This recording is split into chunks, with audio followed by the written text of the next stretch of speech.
আসসালামু আলাইকুম। ভিডিওর শুরুতেই একটা জিনিস চেয়ে নিচ্ছি আপনাদের কাছে।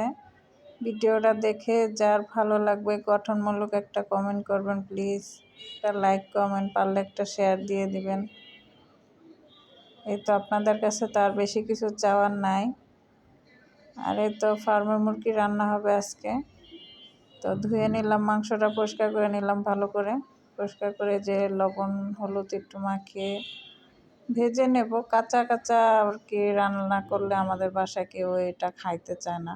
যেহেতু ফার্মের মুরগি একটু ভেজে রান্না করলে একটু শক্ত হয়, খেতেও ভালো লাগে।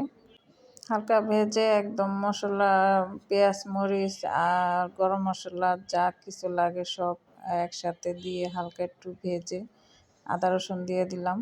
আর এই যে মশলাগুলো আমি একত্র করে নিয়েছি, হলুদ মরিচ ধনিয়া জিরা সব আর কি ফাঁকি করা আছে এখানে। আর আমি মাংস রান্না করার জন্য আলাদা একটা মশলা বানিয়ে রাখি সব সময়। ওই মাংস রান্না করলে ওইটা একটু দিয়ে নিই, এতে আলাদা যে একটা গন্ধ থাকে মুরগি রান্না করে যাই আর কি, ওটা চলে যায়। আর খাওয়ার সময় আর কি কোনো ব্যাড স্মেল আসে না। সাথে একটু টমেটো দিয়েছি, আলু ছিল না, থাকলে আলু দিতাম। তো এই যে একটু টমেটো দিয়ে ভুনা ভুনা করব আজকে।